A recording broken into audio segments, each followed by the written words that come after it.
Hi all and welcome to the event. Just a few little things before we get started. This is live and it's being recorded. If you would like to ask any questions, you can see to the right there, there's a Q&A section. So if you could please put your questions in there and we can answer you through the presentation, and we'll also have a Q&A session at the end. So to get started, we're going to start with Ehiaze, who's going to kick off the meeting. Thanks, Paul. I'd like to say a big welcome to everyone. This is part of the IT Sligo Green Week 2022 activities. So what we hope to be doing today is actually go through the Symbioma project, because it really aligns with the Green Week and the whole green offerings that we have from IT Sligo's to bio-based companies. So the project is the Symbioma Project. So it really is an acronym which is, I mean, believe it or not, is drawn from technology innovations and business models for valorization of industrial waste biomass in sparsely located enterprises. So the Symbioma Project is a 3-year project. It started in 2019. It's actually ending this year in a few months. And it's financed by the EU Northern Periphery and Arctic Program. That's the NPA. And the main aim of the project is to provide micro, small, and medium-sized enterprises, especially in rural and sparsely populated areas, with resources and guidance to innovative products and services that would hopefully develop the circular economy, as well as the bottom line of those businesses.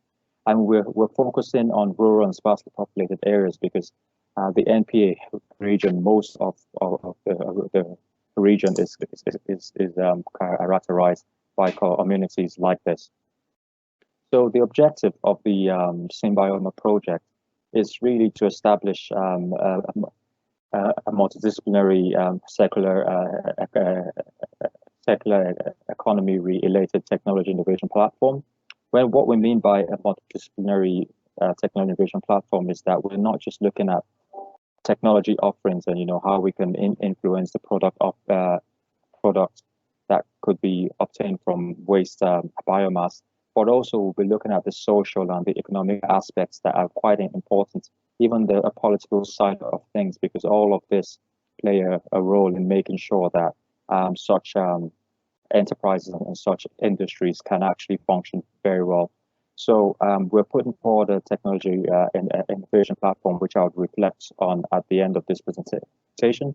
But to make this objective possible, we actually have a range of partners across the NPA region. So that's what you find in green. So it's also at IT Sligo, when we have the Region Institute for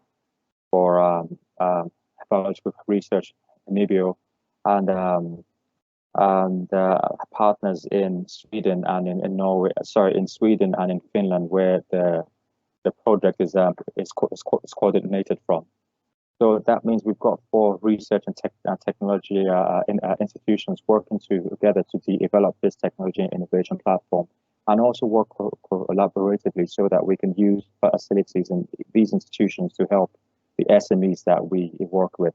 So, for example, if we're working with an SME that has a particular product or service need that we do not have at IT Sligo, we can reach out to our partners in Finland or Norway or Sweden, and then they'll be able to provide us with those services if they have those. And also, as part of the project consortium, we've got 5 SMEs, as well as business support and industry associations. These are really to make sure that the outputs of the project are tested and valid in the working environments of those companies. So for the NPA region, being sparsely populated and well distributed and quite rural, we've identified that the food and beverage industries are key to the livelihood of those regions. So because of that, even though the project is looking at bio-based industries as a whole, we focus on food and beverage SMEs as a pilot basis for the project activities. So with this scope in mind and focusing on the food and beverage industries, we hope to support that specific subset of the bio-based industries by improving the capacity of those SMEs to successfully identify new products or possibly intermediate from their current waste streams or side streams, so that they can potentially valorize and increase their economic turnovers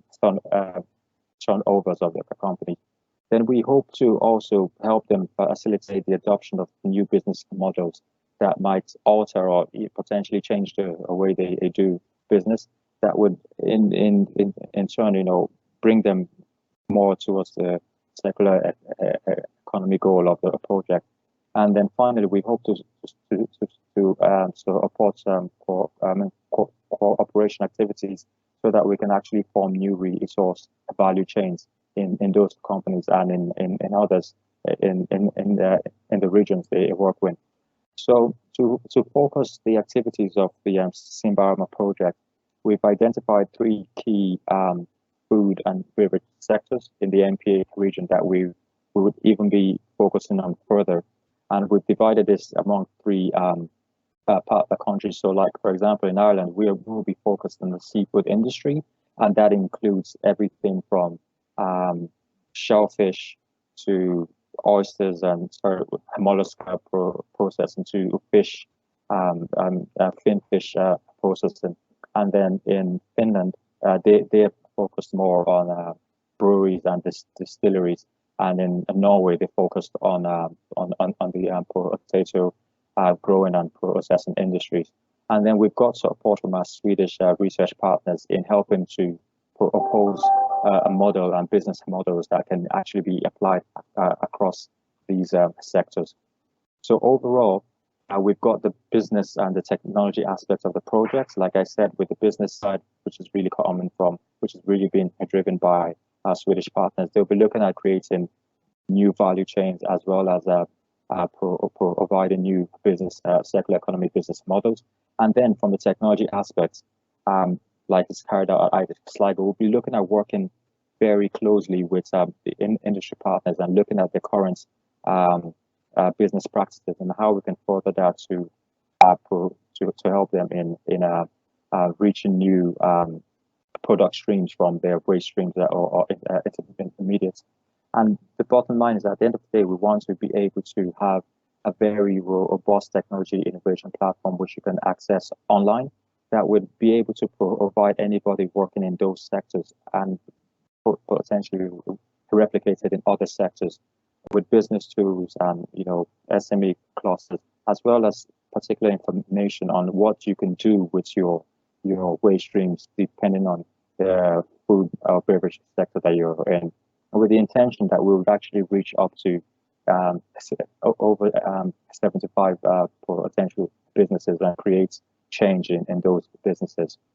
So before I stop, I would actually encourage everyone to take a look at the Symbioma Technology Innovation Platform, which is on www.symbioma.eu. It's still a process in development and it will be finalized by the end of the project. But even as of now, you can actually get a very good understanding of the services that you can get by reaching out to us and seeing what we can do, or in partnership with our other collaborative partners, what we can actually do for your business. It might be small, but at least small goes a long way. So you can check out symbioma.eu, which is a technology innovation platform, to see what is on offer. So yeah, thank you very much for your attention. And if you have any questions, please feel free to contact the team through me. My details are up there. Thank you. Thank you very much, Ehiaze. Uni, if you would like to share your screen there.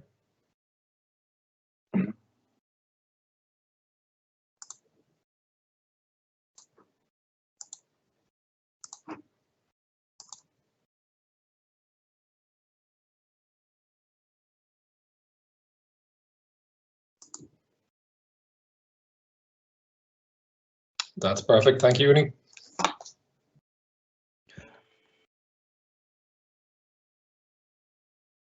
Hi everyone. Hello, I'm Unnikrishnan. I am the Research and Engagement Officer of the Symbioma Project, and I would like to share a couple of slides with you about how shellfish waste is a bane on the environment and public health, and how we could use that problem and turn it into an opportunity where we could valorize it. So the agenda, as Ehiaze has already spoken, so I'll be talking a bit on valorization of shellfish, and then we have Deb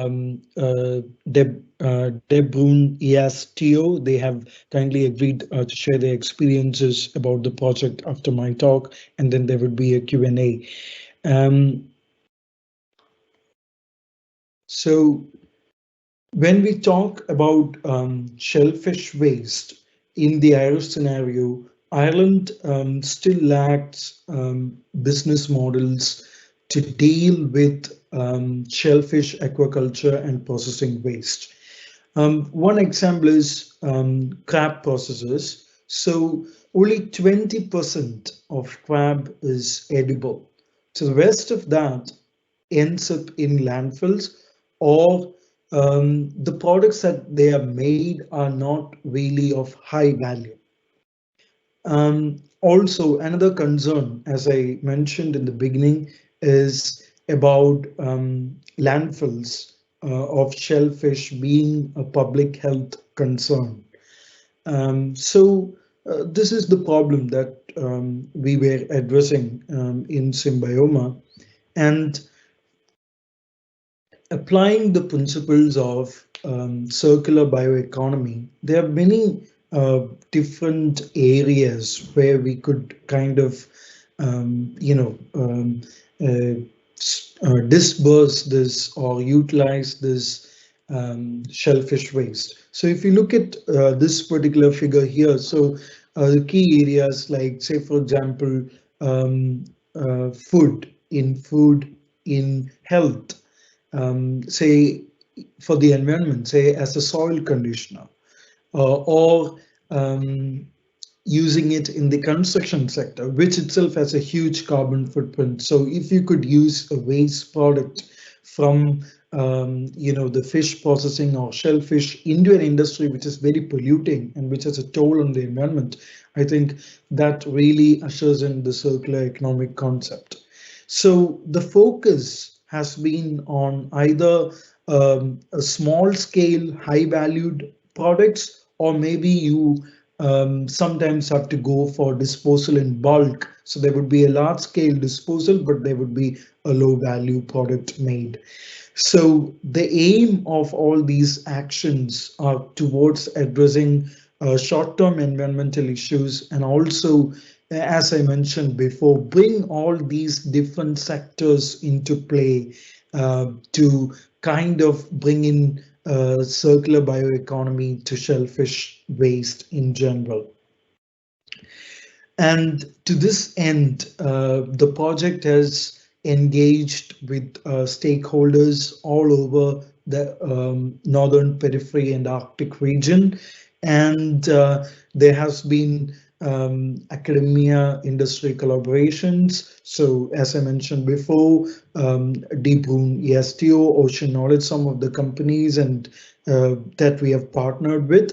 And another aspect is spreading this information, awareness about how this waste could be transformed into value-added products, try to find a local market to value-added products. And to this end, partnerships have been made with, say, the local enterprise offices or the city councils all along the NPA region.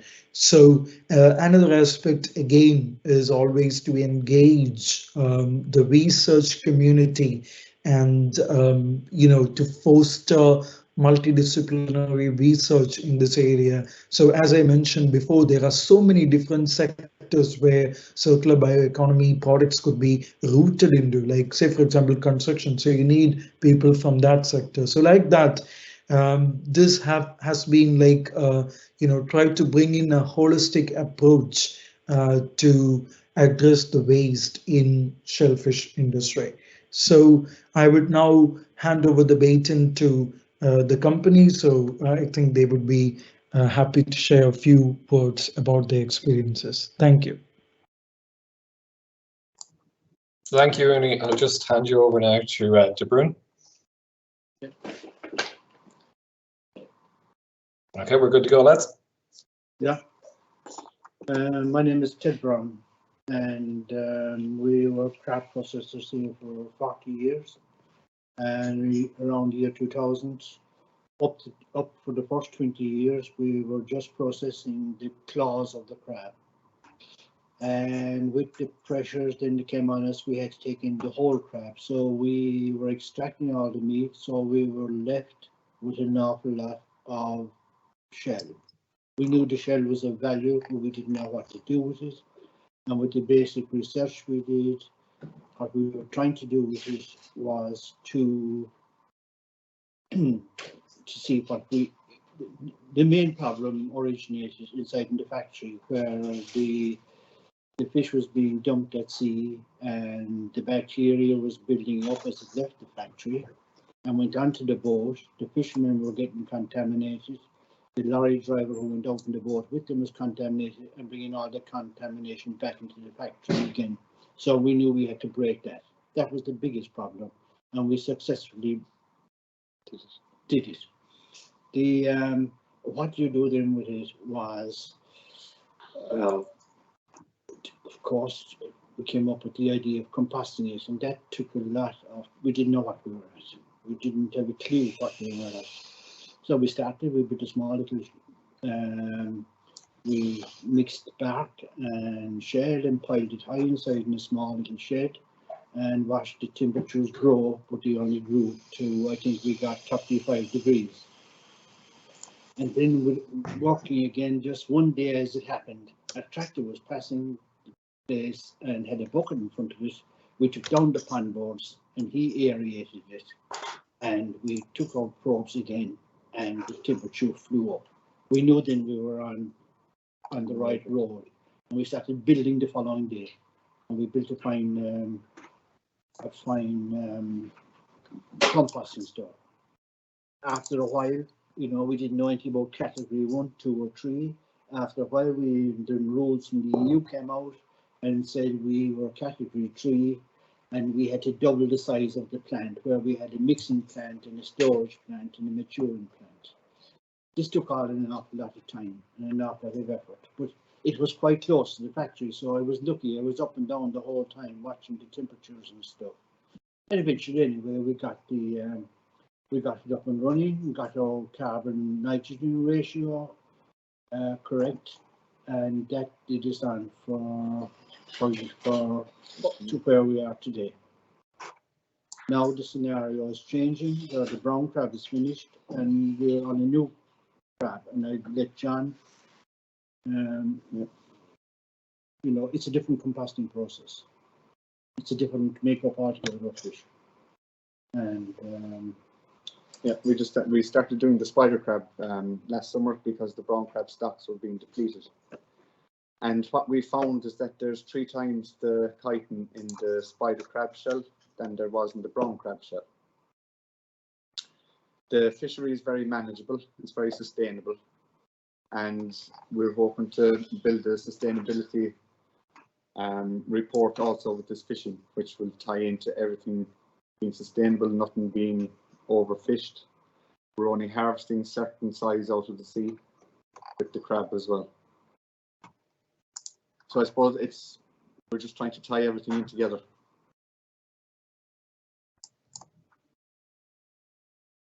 yeah, and that crab, spider crab, is available locally.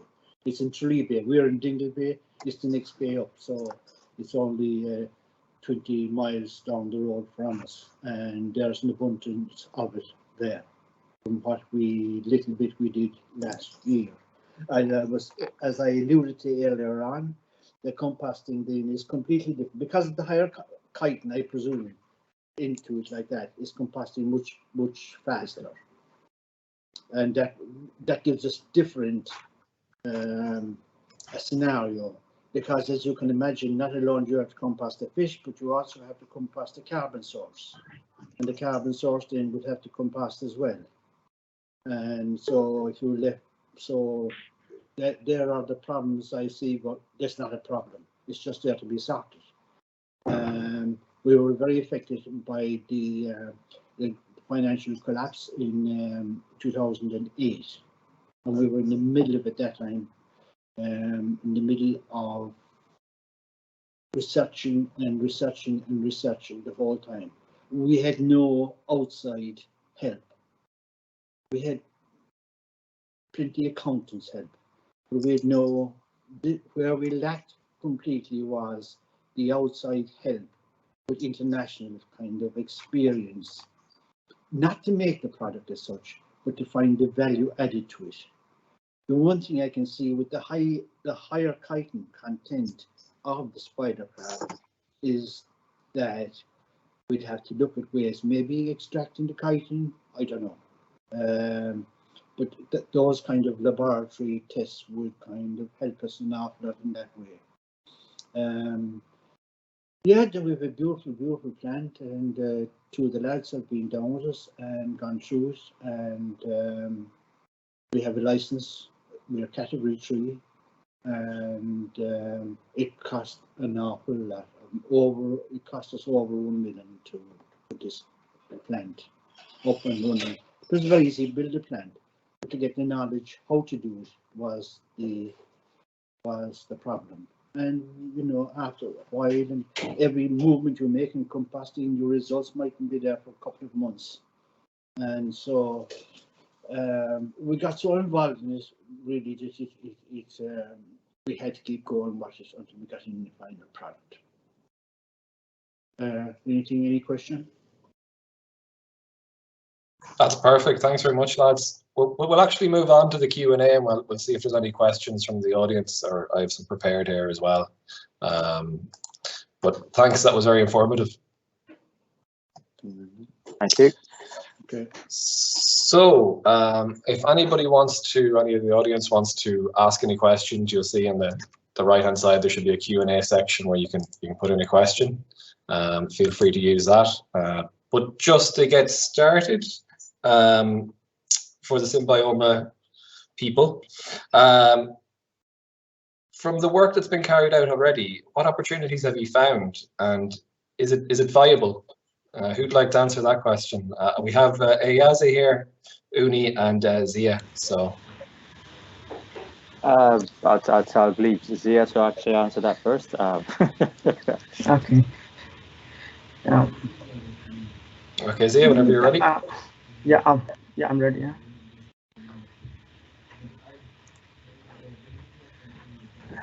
Hello everyone. Am I live now? You are, yep. Yeah. Okay. So I'm Dr. Ehiaze. I'm working in Symbioma Project as a research scientist postdoc. So the question that you ask, what we can do with the waste, especially the shellfish waste in Iasc context, I believe. If I draw the bigger scenario first in the global scale, then maybe it will be understandable that, okay, so what we can do in the island and what lesson can be done to learn from outside also. In basic sustainability terms, the fishing industry as a whole, you will see that, especially in the fish aquaculture, the shellfish aquaculture is more sustainable than the other fish aquaculture. For example, salmon, they have got an issue with various things, overflow of the nutrient and sludges, and that's how can damage the ecosystem and so forth. But the aquaculture actually bring the more benefits as a whole, because as a filter feeder, they clean the nutrients from the aquatic environment as a whole, and also it can clean up the metals, so forth, from the environment. So you can see that the clear advantage in this area. Now, what is the problem is that in all kind of shellfish and especially in the mollusk industry, that you got a huge waste generated because only a little portion is the actually edible portion, as Uni mentioned before. So now what we can see in the global scale that especially two kind of scenario. One is in the least developed countries or the developing countries. For in Nigeria, for example, they have got actually millions of tons of waste actually goes to the landfill, and now when the fishing industry understand that, okay, if they need to export or do the trade, and that has to come from the sustainable way as a world consumer. So we can see already in the developed world. So for example, in USA, they been trying for long, and also in Australian regions to move into sustainable waste recycling. And the problem they face, and you can learn from them, is that there's a huge financial burden to clean up the waste as a whole, and those who need kind of support to the business so that they are not only sustainable but also financially and economically viable to do so. There are a few options already been tried, which say for example for restoration and into the ecosystems. That means that sending back to the shells into the sea, but they only can somehow just minimize the problem and only just the management things, but we're not getting any value out of it.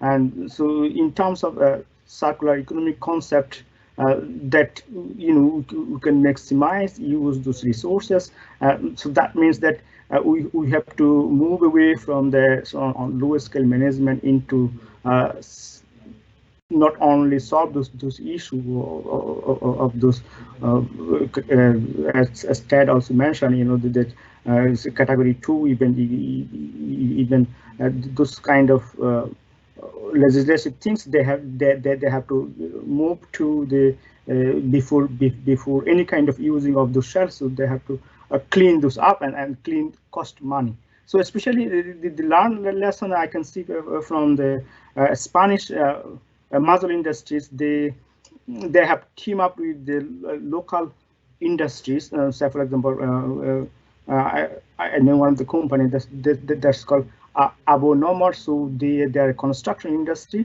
What they have done, they let the total industries was in the Galicia regions of the Spain. They make aggregates, and those aggregates, so of course still there is some cost issue, and that means that local councils and the regional fund that's come up to push some of the facility in terms of fundings, and from there some of the concept bonds, for example, they made a nice aggregate which can be used for roofings and also for ceiling, especially that is actually can be used for sound. And recently I have seen actually one of the industry they make the ceiling for also radiation protection. So there is a lot of opportunity is possible in global scale. And now to move into sustainability, what we need to see is that, okay, what are the lower and what are the upper end? So we need to make a bridge between upper and lower ends. I mean, what upper end? I mean that, say, for example, apparel industries has now came up a very nice sustainable solutions, which actually is born up in the USA now. Now also Thailand is also doing the same. They make clothes with embedding the shells into the fiber of the artificial fiber, which is actually silica fiber, and they embedded the waste plastics with the silica, and then when they add the shell powders, what came up is that that cloth not only have all the benefit of the synthetic cloth, but also they can actually breathe oil, and also they are actually antibacterial, so they kill the bacteria. That means that if you go outside with this cloth, it's not only protected from the outside weather, and also it gives you some advantages. So actually one of the company actually selling these products in cloth, it's $135, $140. So, but now if I come back to the Irish scenario, so what I can bring is that we have to get into that kind of scenario. So, for example, especially in the Galway Bay and Donegal, we have got a plenty of opportunity where we can use those waste, especially the tens of thousands, so tens actually about 10,000 tons of actually waste shell produced in that region. So already there are some restoration projects happening in the Galway Bay, and that means that already local councils and the business and the restaurants, especially, they send back to the waste to the restoration. That means that there is already a network, a structure there. So what we need to do, also find some value from those products that I have mentioned. Say, for example, the concrete, the artificial concrete they are using for the reef, that can be made with the waste shell already. That I know they team up with some of the US companies, but the aggregate can be making in the local rather than importing from the US. So that means there is opportunity there. But as I said, that, say, for example, rather than I buy a weatherproof cloth from Thailand, even it is coming from the sustainable source, but there is a carbon footprint there, and there are life cycle things there. So if you can make things from here, so as I mentioned about the cloth, so and that can be done there. And I have already seen some very innovative product coming up from the shell. So, for example, one of the things I have seen is very amazing and fascinating, that from shell. One of the researchers just recently, what they have done, they have just used the artificial chelating and removed all the shells from the structure. That means what remain on all kind of shells they have tried, and just the proteins nearest layer that remain, and that layer can be actually used in various ways, especially in the medical uses, the artificial skin, so forth. So there are plenty of opportunities. But what we need to do in our cases, we need to do things locally. That means not only taking the lessons which has been learned from outside, all these innovative projects we need to take ourselves, and thankfully, as Ehiaze mentioned in the beginning, in the Symbioma, we've got a nice platform where we can not only team up with the Irish innovative and research perspectives organizations, but also in the NPA regions, and then we can find solutions which can be done as we also mentioned before that some of the things we can do now as a short terms. So, for example, getting rid of the the environmental issues, then build up with the restoration project, as I have said. Then maybe some of the nice things. For example, one of the company Danshell in Denmark, they born up. They're just doing this shell byproduct valorizations, especially the oyster shells. They're making the biofiltration. That means that as those actually one of the things that has to be mentioned is that if the shell is calcinate, there is some carbon footprint issue. It means that if they want to do the biofiltration kind of things, which is actually middle term, in that case, that has to be done again locally, because the life cycle analysis has shown that whatever we do with this local waste, the distance from the farmer to processor and the consumer it's not more than 300 kilometers actually. That's been learned from the low and medium value product. But of course, high value product, there's much opportunities, but then we need to also not to generate another kind of waste from the waste, another kind of environmental issue from that. So that means there is long-term research, innovation, and also engagement needed, especially from the local peoples, and that means that there is a lot of marketing also need to be done, so that people become aware what product come out that can be buy from by this local consumers. So as rightfully mentioned, that we need to look at all those scenarios. Thank you very much. Thank you, Zia. Thank you, Zia. You're very passionate about the circular economy. That really comes across there.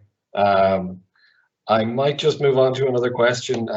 To Brun, how have you found working with an academic partner, and has it, tell us about the ups and the downs, and has it helped you meet any internal targets or objectives?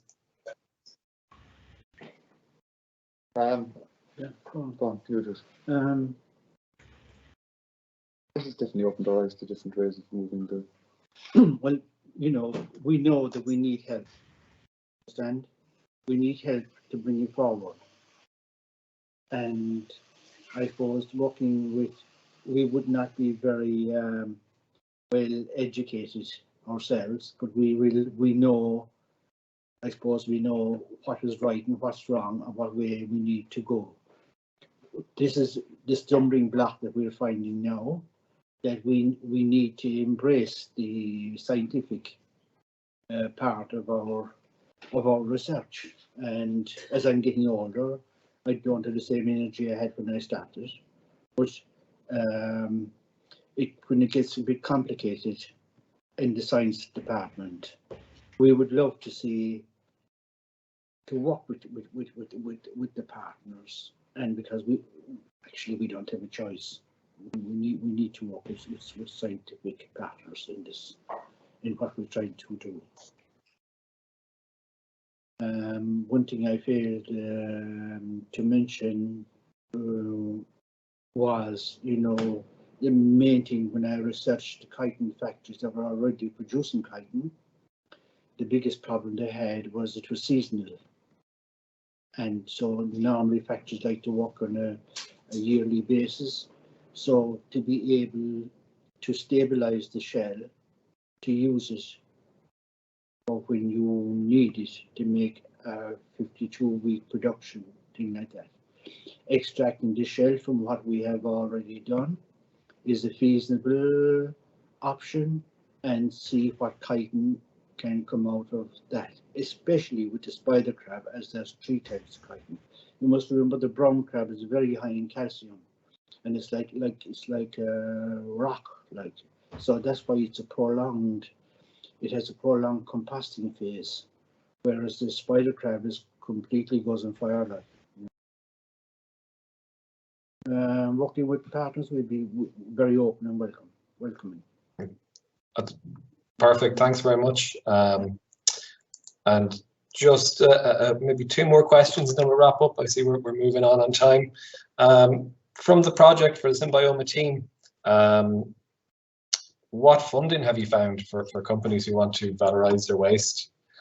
Who'd like to take this one? Very little. I'll say that definitely it depends on the specifics of the project that the companies are looking at. So yeah, because I'm not too sure about what the person has in mind when they ask that question.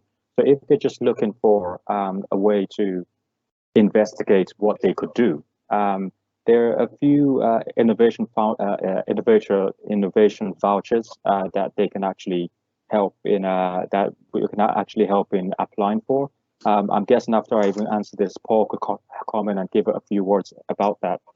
So what we would do is that you have an idea about the waste that you want to valorize, and then you come to us, and then we can help you through Enterprise Ireland, and then with the innovation vouchers that you could help fill. Then furthermore, there are definitely a lot of EU projects, a lot of national projects, EPA projects that when you identify something that you're interested in, but you don't have the resources in-house to meet it.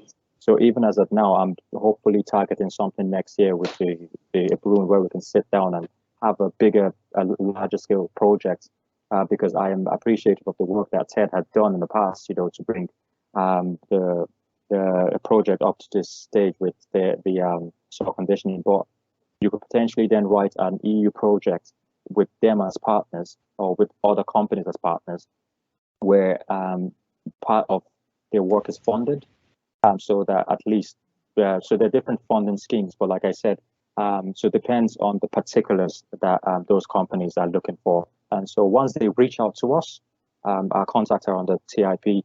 We can help. So the innovation voucher, like I said, Paul will touch on that, and we can help in looking at how we can help with funding from different sources. Perfect. And I will talk a little bit more about some of them myself. So yeah, in IT Sligo, we provide support to companies where we go out and try to, as Ehiaze has mentioned, sort of evaluate their need. So one of the most achievable and hard-hitting is the innovation vouchers, which you were entitled to 3 now. It used to be 2, and they've added an extra one. And they're 100% funded, and they're up to €5,000. And there is a 4th now, which is 50%, so it's match funded. So it's if the company put in €5,000, Enterprise Ireland also put in €5,000. We would always encourage companies to go talk to these people. So get out, talk to your LEO, talk to Leader, talk to Enterprise Ireland, and talk to us, and we can point you in the direction who to talk to as well. So and Ehiaze has also mentioned some of the European funding that is available. That's on a larger fund, but the first thing to do is go talk to people. If it's us or your local enterprise office, your local leader, or your local Enterprise Ireland representative, that's what we would always encourage. We need to talk to each other more. We need to get this information out there, disseminate it as best as possible, and we're hoping with the tip that we can make that a little bit easier. And as we're still developing it, but we're still here. So if anybody wants to come and talk to us, drop us an email. If you go and add a message on the tip, we will get back to you as soon as possible. And I hope that helps. So one last question. So we're just going to take a small fish processing company in Ireland, in the Northern Periphery, working towards a zero waste, trying to validate their waste streams. How can Symbioma help with that? Now, I've touched on that a little bit there, but maybe somebody else wants to come in and give a little bit of information about how the Symbioma project could help. It depends. Sorry, it depends on the size of the company. So how the Symbioma project can help. So if you say they're a small fishing company, micro to SME sort of style, SME kind 3 to 5. We would have to come in and evaluate their streams and the volumes of their waste, because the truth about it, and like Pierre was trying to point out in the first place, sometimes it's not economically viable, just given the quantities that you have in-house. But you could then potentially, and this is what I was touching on when I was talking about corporations to improve value chains. We then be working with you to possibly identify other companies working in the same field, around you who also have small quantities, and then aggregating that could definitely make it a whole lot beneficial for everyone. But like you said, Paul, I think you hit the nail on the head. I think we need to work more and talk more with each other. So in this sense, we can see IT Sligo and the Symbioma Project for now, but even after post-project, we're always here. And as IT Sligo, I will be becoming the ATU from August, but the individuals are still the same. But we're still here, and we're here to provide that link. So be it a small company, be it a large company, we'll be able to come and assess your needs, like Paul has mentioned, and then be able to identify collaboration opportunities, or if possible, aggregation. I do know that there's some companies that are very skeptical about working with others, but that's because they do not understand what the benefits are. So, I mean, by talking to us and using us as a conduit, we could potentially map the roads to valorizing those waste, because we firmly believe that no matter how small, you could potentially have something out of those waste streams. So that's really what we'll be trying to help achieve. That's perfect, Ehiaze. Thanks very much. And I think we're going to wrap it up there. A big thanks to the Brun for coming along and sharing their knowledge with us. It's vital. More interaction, the better, you know. And thanks to the presenters as well, and Zia for answering some questions with us. We will talk to you all soon. Thanks very much for joining us. Thanks all. Yeah. There you go. Thank you. Take care.